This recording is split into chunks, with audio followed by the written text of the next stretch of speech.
Dear students, we now continue with the approaches. We have seen the various approaches in the previous slides. Now we go on to intersectorial approach.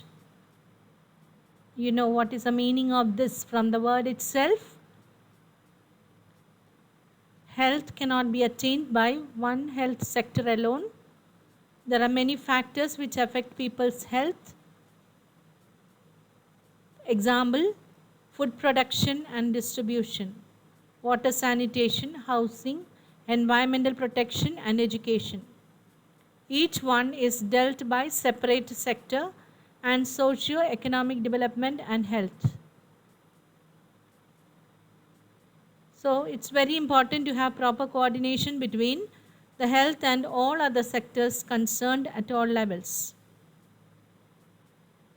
Now, in order to help in the COVID-19, you see, various sectors are approached in order to give a complete care to the patients. Same way, health workers, including the community health nurses working at the grassroots level for primary health care, need to identify these sectors and coordinate them to provide desired services. The community health nurse can also educate on nutritional status of the family, food storage, through programs in agriculture and health economics, proper use and maintenance of houses and the areas and surroundings.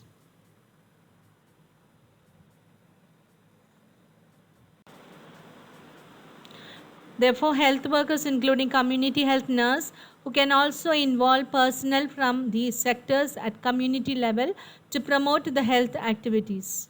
Agricultural workers can promote production of appropriate foodstuff and their consumption by families. Teachers in schools can promote sanitation, encourage healthful behavior in the students, conduct courses on nutrition and first aid. Mass media personnel can popularize various primary healthcare services by disseminating authentic in different communities. Now, the second approach is evidence-based approach. Continuation of the approaches of today. It entails making decisions about how to promote health or provide care by integrating the best available evidence with practitioner expertise and other resources, and with characteristics, state, needs, values, preferences of those who will be affected. So this is done in a manner that is compatible with the environmental and organizational context. Evidence is comprised of research findings derived from the systematic collection of data through observation and experiment, and the formulation of questions and testing of hypotheses. You have learned this evidence-based practice in your research classes. I suppose all of you know. You just check temperature, you should have evidence that it is a correct thing through various researches, you know. So the various examples all of you have studied. Now next one is the epidemiological approach, which we have already seen about the two important concepts in that. Now we go on to the epidemiological analysis and measurement. Various things we have learned about how to measure with the rate, ratio, proportion, etc. So epidemiological analysis and measurement allow researchers to measure the health status and measurement of disease occurrences in a population. Surveillance of disease yields epidemiological intelligence data by providing systematic count of disease frequency. These data can be in turn used to estimate the magnitude of the health problems in the community, detect epidemics and understand the natural history of a disease, or detect potential emerging infectious disease threats. Another use of this approach is case finding in order to identify health status of the people who are at risk. So these are the uses of this epidemiological approach, and how do we do it? Next important approach is the nursing process, which we use in the community setting. Already you have learned the various steps of nursing process, but in approaches also this nursing process is important. So a few things regarding nursing process. The nursing process is a modified scientific method. You have learned it is a systematic method of various issues you have learned in nursing process. Now, nursing practice was first described as four-stage nursing process by Ida Jean Orlando in 1958. It should not be confused with nursing theories or health informatics. The diagnosis phase was added later. So, the nursing process uses clinical judgments to strike a balance of epistemology between personal interpretation and research evidence, in which critical thinking may play a part to categorize a client's issue and course of action. So, nursing offers diverse patterns of knowing. So, the phases of the nursing process. The nursing process is goal-oriented method of caring that provides a framework to nursing care. It involves 5 major steps. First one is assess, D diagnose, P plan, I implement, and E evaluate. Assessing phase. The nurse completes an holistic nursing assessment of the needs of the individual, family and community, regardless of the reason for encounter. The nurse collects subjective data and objective data using a nursing framework such as Marjorie-Gordon functional health patterns. Models for data collection. Nursing assessments provide the starting point for determining nursing diagnosis. It is vital that a recognized nursing assessment framework is used to practice to identify the patient's problems, risks and outcomes for enhancing health. The use of an evidence-based nursing framework such as Gordon's functional health pattern assessment would guide assessments that support nurses in determination of NANDA 1 nursing diagnosis. For accurate determination of nursing diagnosis, a useful evidence-based framework is best practice. How to collect data, client interview, physical examination, obtaining a health history, including dietary data, family history, report, diagnostic data, observations. So all these are assessing phase points related to that. Then you have the diagnosing phase. Nursing diagnosis represent the nurse's clinical judgment about actual or potential health problems, life process occurring with the individual, family, group or community. The accuracy of the nursing diagnosis is validated when a nurse is able to clearly identify and link to the defining characteristics, related factors and or risk factors found within the patient's assessment. Multiple nursing diagnoses may be made for one client. Characteristics of the nursing process. The nursing process is a cyclical and ongoing process that can end at any stage if the problem is solved. The nursing process exists for every problem that the individual, family and community has.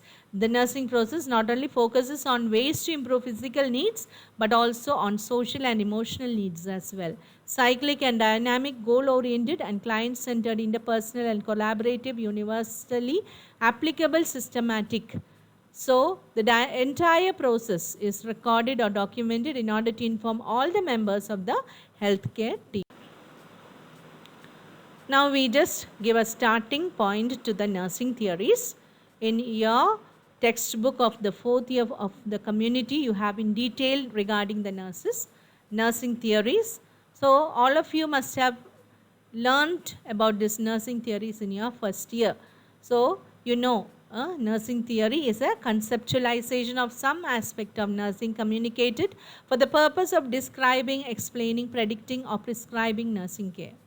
So, first one is Rogers theory. In short, I have put here, it is a long thing. Every theory has got long concepts, but you can refer it back to the Neelam Kumari or any other textbook, whichever is applicable to you.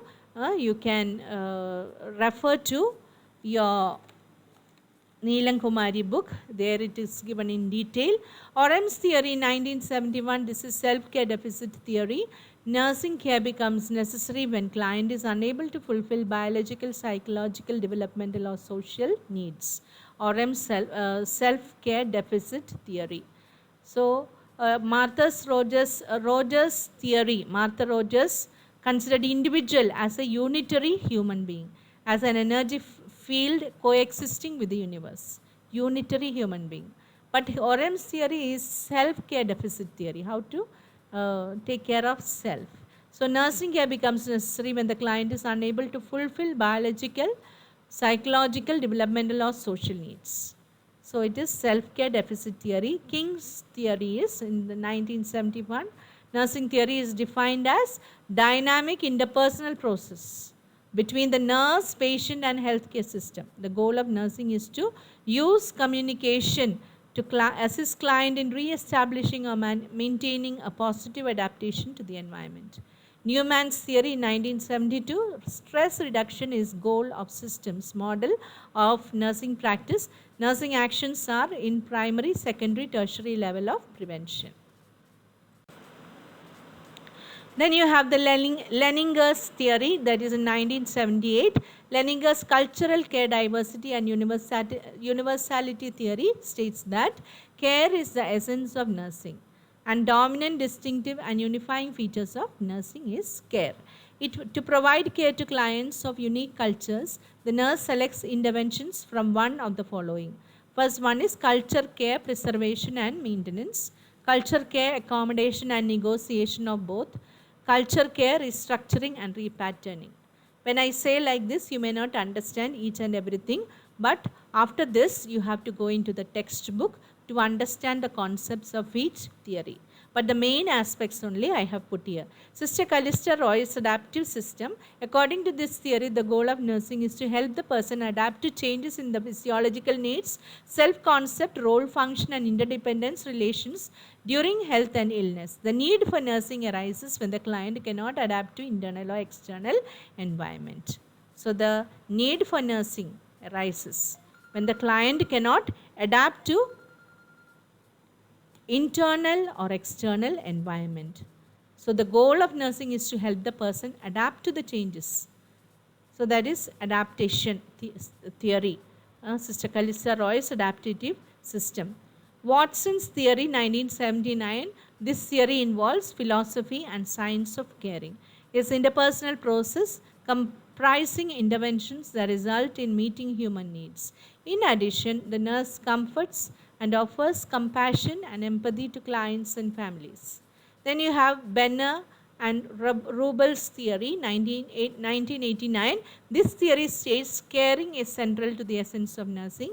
Caring creates of coping and enables possibilities for connecting with and concern for others.